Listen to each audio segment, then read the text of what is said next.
మన ప్రభువును రక్షకుడైనటువంటి యేసుక్రీస్తు నామంలో మీకు అందరికీ వందనములు, శుభములు. ఆరాధన అనేటువంటి విషయంలో మనం కొనసాగుతున్నాము. ఆరాధన అన్నటువంటిది కొన్ని పదాలని మనము గతంలో చూసాము. ఆ పదాలకి అర్థాలు అంటే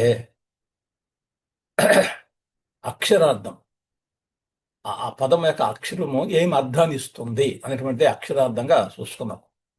అందులో ఎబ్రిలో ఒక పదం చూసాము, అది షఖ అని చెప్పేది ఒక పదం చూసాం. షఖ అంటే to bow down, to do homage, to bow down, లేదంటే ప్రోస్టేట్ వన్ సెల్ఫ్ అని అర్థం. ఆ తర్వాత గ్రీకులో ఒక పదాన్ని చూసాము. ఆ పదం ఏంటంటే సెబోమై అని పదం చూసాం. సెబోమై అంటే టు రెవరెన్స్, టు వర్షిప్, టెస్సింగ్ the feeling of awe or devotion అని ఈజ్ యూజ్డ్ ఆఫ్ వర్షిప్ అని సెబోమై అంటే. అది దేవుడికి కావచ్చు, దేవతలకు కావచ్చు, ఎవరికైనా కావచ్చు, అది మనుషులకు కూడా అని చెప్పని చెప్పుకున్నాం. ఓకే. ఆ తర్వాత గ్రీకులోనే ఇంకొక పదం ఏంటంటే ప్రోస్కోనియో అని చెప్పింది. ప్రోస్కోనియో అనే పదము కూడా మనం చూసాం. ప్రోస్కోని అంటే to take obeisance, do reverence to, from ప్రోస్ టు వర్డ్స్ అండ్ కొయినియో to kiss is the most frequent word rendered to worship. Okay, ఇది ఆరాధనకి ఎక్కువగా ఉపయోగించబడి ఉన్నది ప్రోస్కోనియో అంటే. ఓకే, చేతిని ముద్దు పెట్టుకునుట, ప్రభు రాజుల దగ్గర పోయినప్పుడు ఆయనను సేవించాలి, ఆయనని హత్తుకోవాలి, లేదంటే ఆయన మొక్కాలి, అలాంటి పదాల అర్థాలు మనకు ఆ ప్రోస్కోనియో అంటే వస్తుంది. ఓకే, ఇలాగ కొన్ని పదాలని మనం చూసుకున్నాం. ఒక 3 పదాలని, హెబ్రీలో ఒక పదము, గ్రీకులో 2 పదాలను మనం చూసుకున్నాం. ఓకే, ఇంకొక పదం ఏంటంటే గ్రీకులోని లాట్రియో అనే పదము. To serve for hire, minister to సేవ చేయుట, పరిచర్య చేయుట. Either or gods or men, ఇది కూడా దేవుడు కావచ్చు, మనుషులు కూడా కావచ్చు. లాట్రియో అనే పదం, గ్రీక్ పదం లాట్రియో అనేది. And use like of slaves and free men. Okay, బానిసలు చేసేటువంటి పని, సేవా భాగంతో. ఇది జనరల్ సెన్స్లో ఉపయోగించబడింది లాట్రియో అనే పదం. మనం గలతీ పత్రిక 5వ అధ్యాయంలో ఒక వచనం చదువుకుంటే మనకు అర్థమవుతుంది. 13వ వచనం, గలతీ 5:13 చూడండి. సహోదరులారా, మీరు స్వతంత్రులుగా ఉండుటకు పిలువబడితిరి.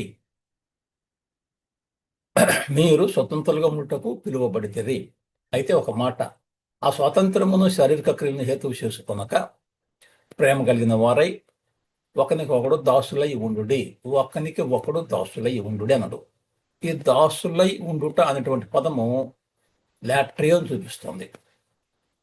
లాట్రియో టు సర్వ్. ఓకే,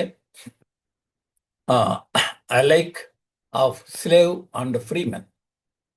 మీరు ఒకరికొకరు దాసులు. అయితే మంచి వాళ్ళ గురించి, నిజమైనటువంటి క్రైస్తవుల గురించి ఈ మాట చెప్తుంది. నిజమైనటువంటి క్రైస్తవులు ఎలా ఉండాలంటే ఒకరికి ఒకడు దాసులై ఉండుడే. మీకు స్వతంత్రం ఉంది, ఓకే, దాసులుగా ఉండకుండా ఉండొచ్చు, కానీ ఆ స్వతంత్రము శారీరక క్రియలు హేతువు చేసుకోకూడదు. కాబట్టి మీరు ప్రేమ కలిగి ఉండాలి. మొదటిది ప్రేమ కలిగి ఉండాలి. ఆ తర్వాత ఒకరికి ఒకడు దాసులై ఉండాలి. ఈ దాసుడు అనేటువంటిది మరి ఒక బానిస కాదు, తగ్గింపు అని ఒకరికొకరు దాసులై ఉండు అని చెప్పి ఆ పదాన్ని ఉపయోగించబడింది, లాట్రియో అని పదం. ఇంకొక పదము కూడా గ్రీకులోనే లాట్రియో. ఓకే, లాట్రియో అది ఫస్ట్ చూసుకుంది లాట్రియో. ఇప్పుడు పదము లాట్రియో అనే పదం చూసుకున్నాం. LATREIA. ఇంతకుముందు లాట్రియో, LATREUA, UO, LATREUO, లాట్రియో. ఇది లాట్రియా. Service rendered for hire. Service rendered for hire, సేవాభావంతో చేసేటువంటిది ఇది కూడా. ఓకే. ఇందుకే హెబ్రీలో 1వ అధ్యాయం 9వ అధ్యాయం 1వ వచనం. హెబ్రీ 9వ అధ్యాయము 1వ వచనము 6వ వచనం చూస్తాం. 9:1. మొదటి నిబంధనకైతే సేవా నియమములను ఈ లోక నిబంధన, ఈ లోక సంబంధమైన పరిశుద్ధులమును ఈ లోక సంబంధమైన పరిశుద్ధ స్థలమును ఉండెను. ఓకే, మళ్ళీ చూస్తాను చూడండి. మొదటి నిబంధనకైతే సేవా నియమములను ఈ లోక సంబంధమైన పరిశుద్ధ స్థలమును ఉండెను. సేవా నియమములు, సేవ చేసేదానికి ఒక నియమం ఉంది మొదట నిబంధనకైతే. అంటే మొదట ఇచ్చినటువంటి దేవుడు ఇచ్చిన నిబంధనకు ఏమున్నాయంటే సేవా నియమములు. సేవ చేసేదానికి కొన్ని నియమాలు ఉన్నాయి, ఆ నియమాలని పాటించాలి. ఈ లోక సంబంధమైన పరిశుద్ధ స్థలము ఉండెను. ఈ లోక సంబంధంగా ఒక పరిశుద్ధ స్థలం ఉన్నది ధర్మశాస్త్రంలో, మొదటి నిబంధనలో. ఓకే, ఈ లోక సంబంధమైనటువంటిది అది. అక్కడే హెబ్రీ పత్రికలోనే 9వ అధ్యాయము 6వ వచనం చూడండి. 6వ వచనము, ఇవి ఇలాగూ ఏర్పరచబడినప్పుడు యాజకులు సేవ చేయొచ్చు.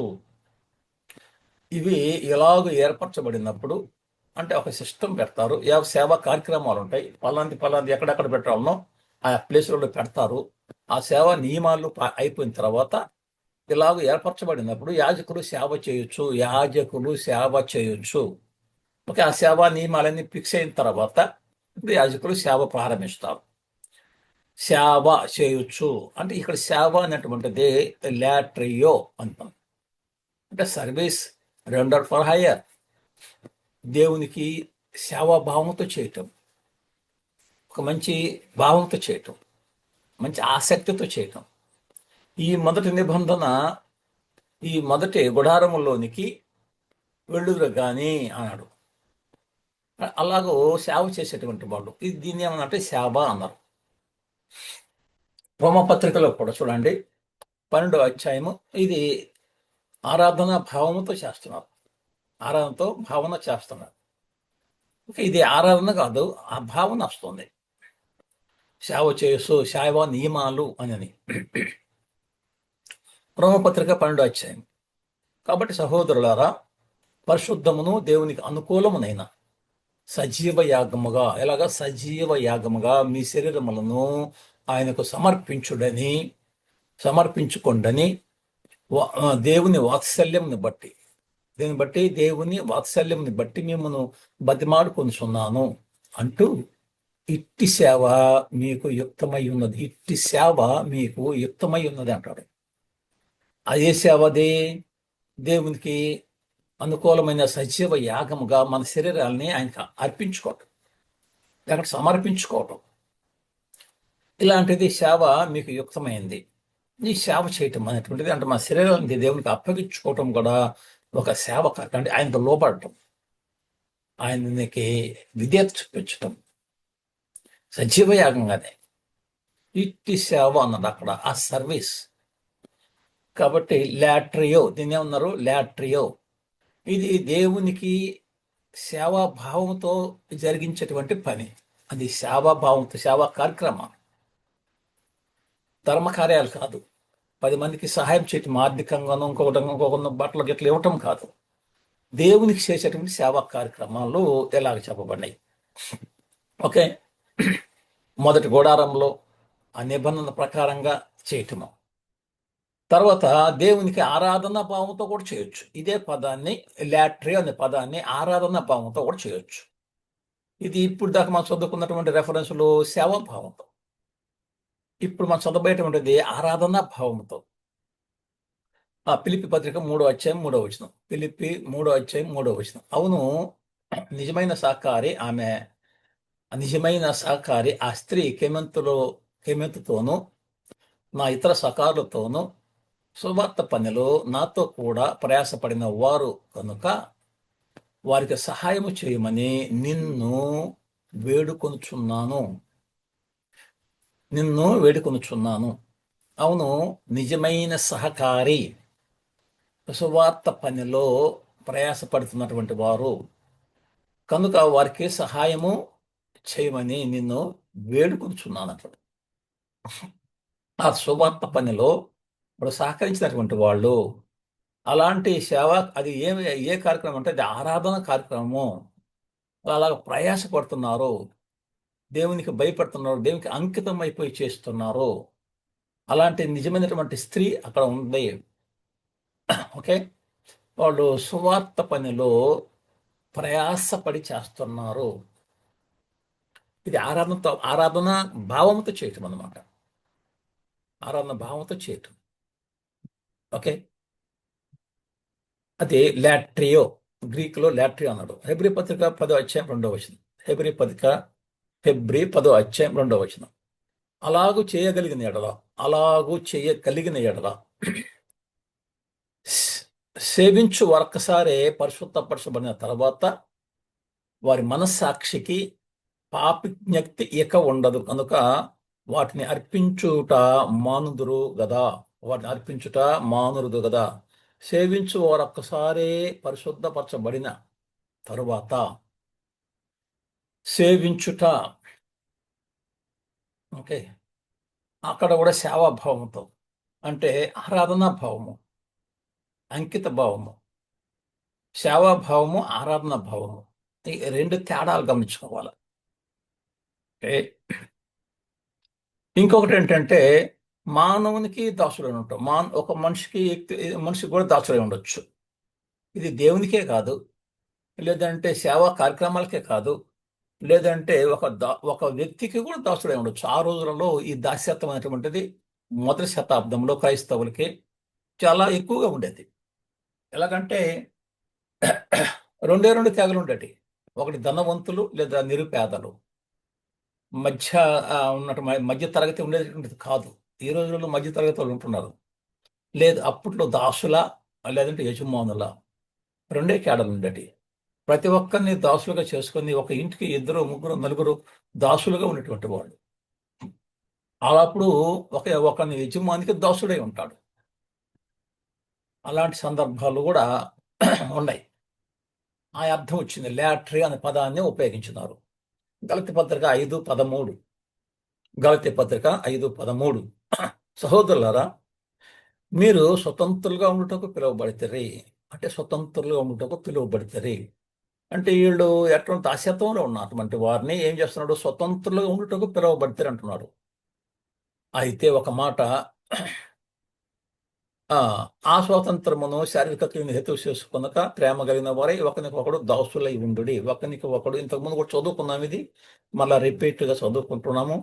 ఇక్కడ మానవునికి దాసులు అనే అర్థంతో చూస్తున్నాం. ఒకరికొకడు దాసులై ఉన్నాడు. ఇంతకు ముందు ఏ భావన చూసినాము? సేవా భావన చూసాం, శారీరక క్రియలను. ఓకే, లాట్రీ అంటే అర్థాన్ని చూసాం. ఓకే, కాబట్టి ఈ శారీరక క్రియలను మీరు ఏం చేసుకోకూడదు అన్నాడు? శారీరక క్రియలను శారీరక క్రియకు హేతు చేసుకోకూడదు అన్నాడు. ప్రేమ కలిగిన వారై ఒకరికొకడు దాసులై ఉండు అన్నాడు. ఒకరికొకడు దాసులుగా ఉండాలి. ఓకే, ఇలాగూ ఆ లాట్రియో అనేటువంటి పదాన్ని ఉపయోగించినారు. దేవునికి సేవాభావంతో ఉపయోగించినారు, దేవునికి ఆరాధనా భావంతో ఉపయోగించినారు, మానవునికి దాసులై ఉండొచ్చు అని అలా కూడా ఉపయోగించినారు. ఓకే, దాసుడిగా ఒక వ్యక్తికి ఉండొచ్చు, లేదు మనము క్రైస్తవులము ఒకరికొకరు దాసులుగా కూడా ఉండొచ్చు. ఎలాగంటే యేసుక్రీస్తు తన టవల్ తీసుకొని ఆ శిష్యుల పాదాలు కడిగి వాళ్ళ టవల్తో తుడిచినాడు. ఆయన తగ్గించుకున్నాడు. ఒకరికొకరు నేను గొప్ప అనుకున్నటువంటి ఆలోచన వచ్చినప్పుడు ఆయన ఇలా చేసి చూపించాడు. అదన్నమాట ఒకరికొకడు దాసులై ఉండడంటే, ప్రేమతో. ఓకే, ఆరాధనను ఇంగ్లీష్లో ఏమన్నారంటే వర్షిప్ అన్నారు. ఇప్పుడు హెబ్రీ భాషలో ఒక షఖ అన్నారు, తర్వాత గ్రీక్ భాషలో కొన్ని చూసాము. లాట్రియో అనే పదాలు మనం చూసినాము. ప్రోస్కోనియో అనే పదాన్ని కూడా మనం చూసాం. ప్రోస్కోనియో. సెబోమై అనే పదం కూడా చూసాం. ఈ షెబోమై అంటే ఆ, షఖ కానీ హెబ్రిలో, గ్రీక్లో షెబోమై కానీ, అలాగే ప్రోస్కోనియో కానీ, ఆ తర్వాత లాట్రియో లాట్రియా అనేటువంటి పదాలు మనం చూసాం గ్రీక్లో. ఇవి ఎలా ఉపయోగించబడింది చూసాం. అయితే ఇంగ్లీష్లో వర్షిప్ అన్నారు. వర్షిప్ ఆ రెండు పదాల కలయిక. Worth plus ship. Worth capacity, ship అంటే ఆ సహవాసం. ఆ పదం నుంచి, సంయుక్త పదం నుంచి వచ్చింది worship. Worth plus ship, worship అనేది ఆ పదము ఆ, రావడం జరిగింది. Okay. To declare the worth of God. The worth of God అంటే దేవుని యొక్క విలువను అది బయలుపరుస్తుంది. వర్షిప్ అంటే అర్థం ఏంటంటే to declare the worth of God. The worth of God దేవుని యొక్క విలువను అది బయలుపరుస్తుంది. ఇప్పుడు ఎవరైనా ఒక వ్యక్తి, ఎగ్జాంపుల్గా ఒక వ్యక్తి రాగానే మనం తటాలను లేచి దండం పెట్టినాము, అట్లా అనుకున్నాము అన్నప్పుడు అది ఏం చెప్తుంది? ఆ ఆ యొక్క విలువ, ఆయనకు ఉన్నటువంటి విలువను గురించి చెప్తుంది. అలాగని ఇక్కడ వర్షిప్ అంటే ఏం చెప్తుందంటే దేవుని యొక్క విలువ ఏంటో మనకు చెప్తుంది.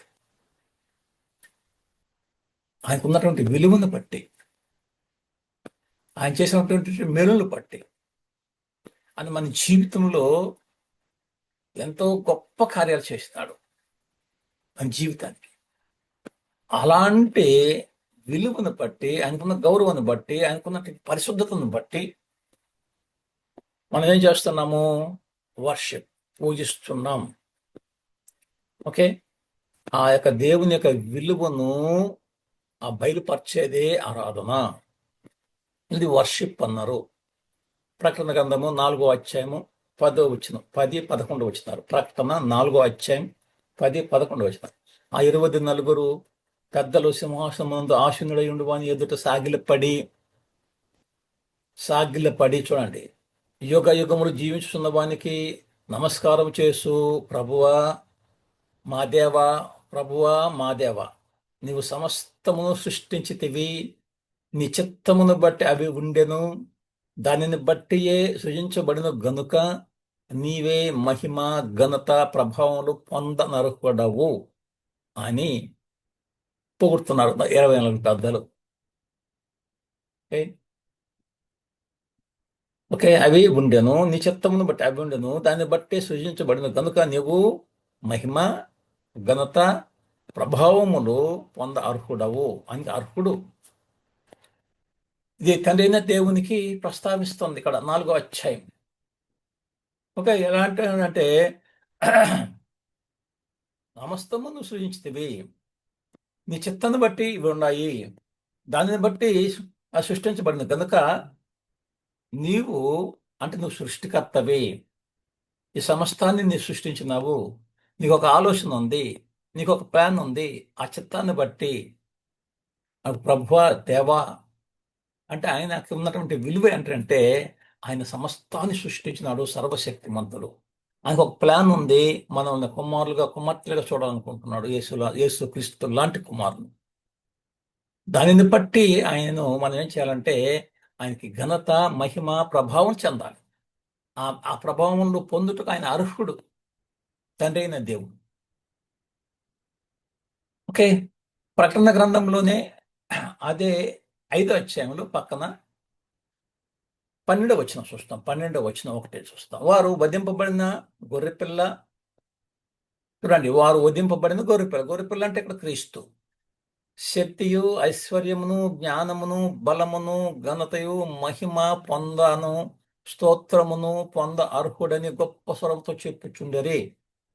ఏమిటంట? గొర్రెపిల్లకు, వధించబడినటువంటి గొర్రెపిల్ల ఎలాంటి అర్హుడు అర్హత ఉందంటే ఆయనకు, గొర్రెపిల్లకు శక్తి, ఐశ్వర్యము, జ్ఞానము, బలము, ఘనతయు, మహిమ, స్తోత్రము పొందన అర్హుడని గొప్ప స్వరముతో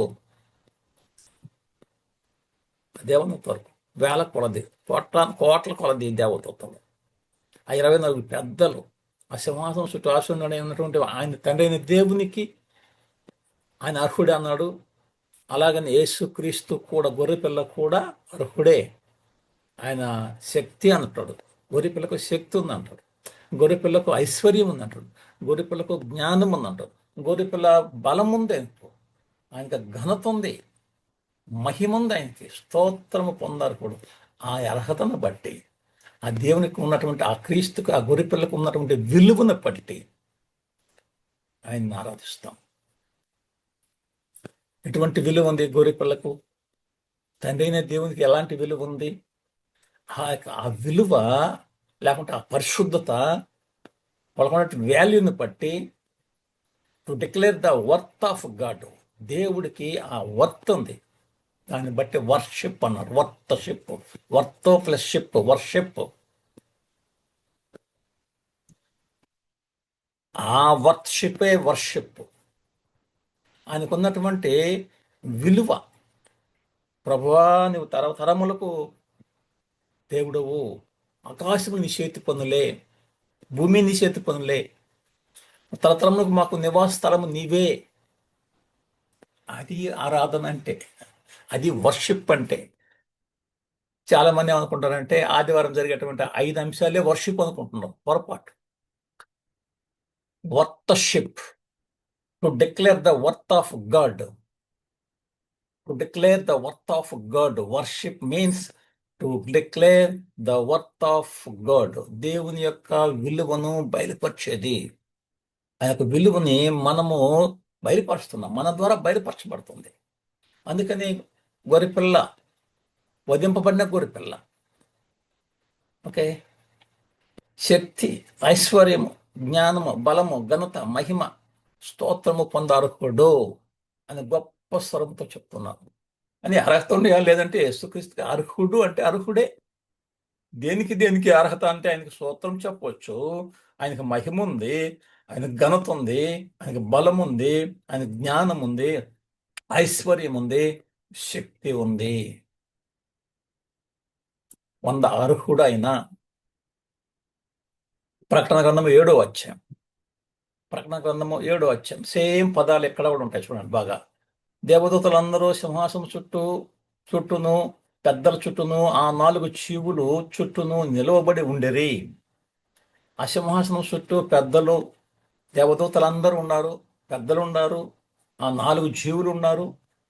ఒక చూడసారా, దేవదూతలందరూ ఉన్నారు, ఆ పెద్దలు, 24 పెద్దలు, వాళ్ళందరూ సింహాసనం చుట్టూ నిలవబడి ఉంటే, అప్పుడు వారు సింహాసనం ఎదుట సాష్టాంగపడి, ఎవరు? దేవదూతలు, 24 పెద్దలు, 4 జీవులు ఏం చేస్తారంట? వారు సింహాసనం ఎదుట సాష్టాంగపడి, బౌ డౌన్, ప్రోస్కోనియో,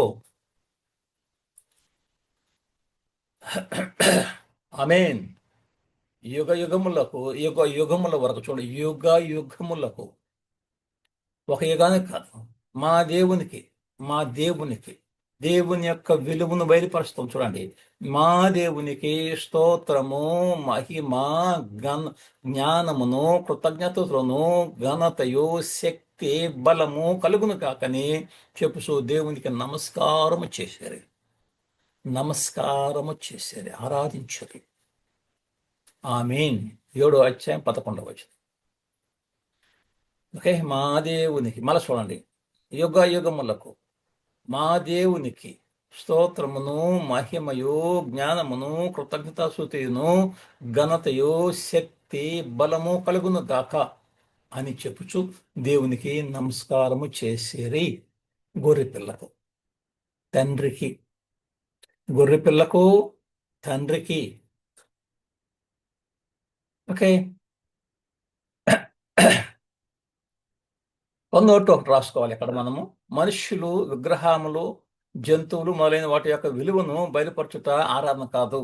ఒకవేళ నువ్వు సింహాన్ని చూసి భయపడవచ్చు, ఒక వ్యక్తిని చూసి భయపడవచ్చు, లేచి గౌరవించవచ్చు. ఇది ఆరాధన కాదు. ఆ పదము అలా వాడబడి ఉంది. అయితే దేవుడికి చేసేటువంటిది ఆరాధన. దేవుడికి ఆ విధంగా నువ్వు భయపడితే అది ఆరాధన. అంటే మనుషులకు చేయొచ్చు, విగ్రహాలకు చేయొచ్చు, జంతువులకు చేస్తుండవు, అది ఆరాధన కాదు.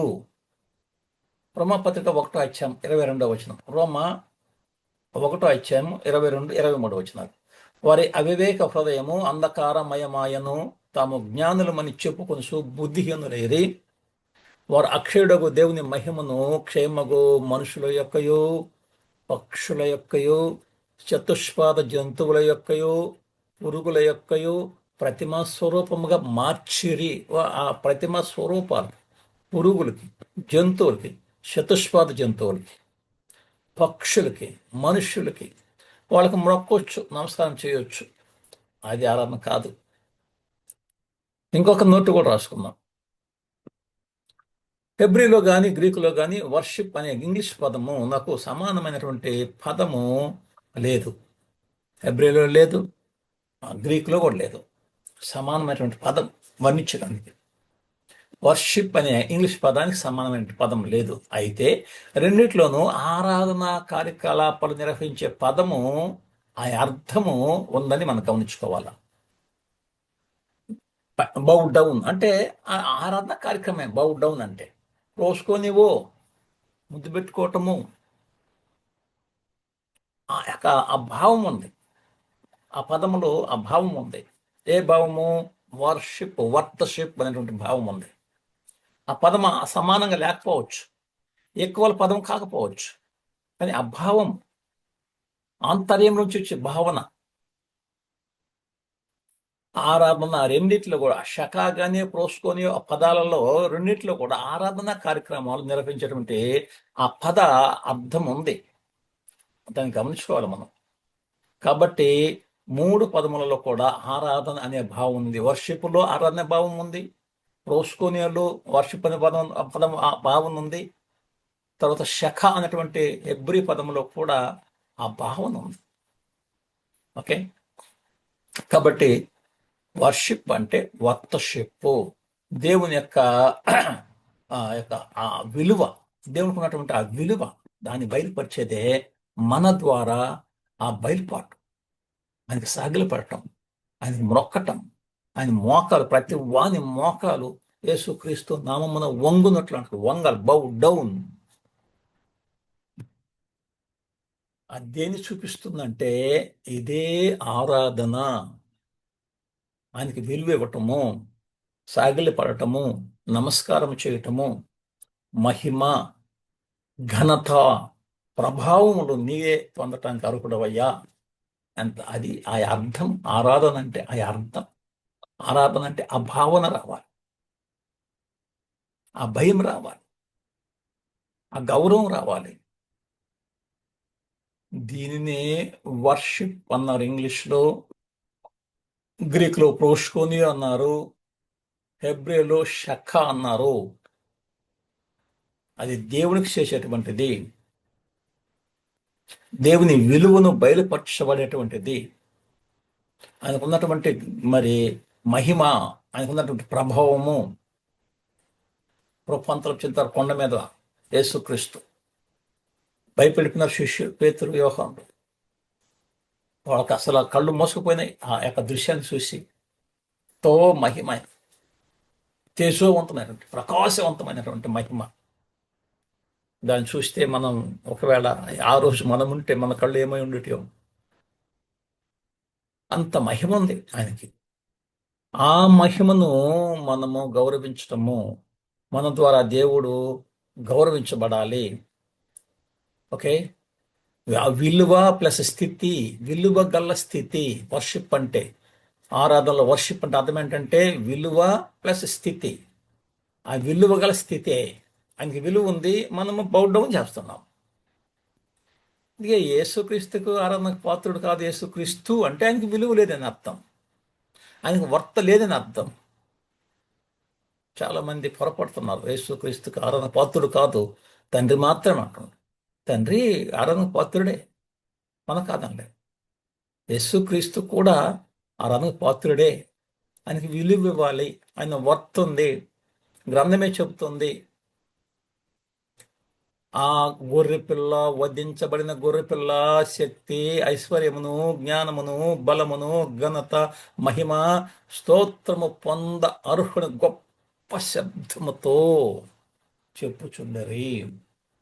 ఎవరెవరు చెప్తున్నారంట ఇక్కడ?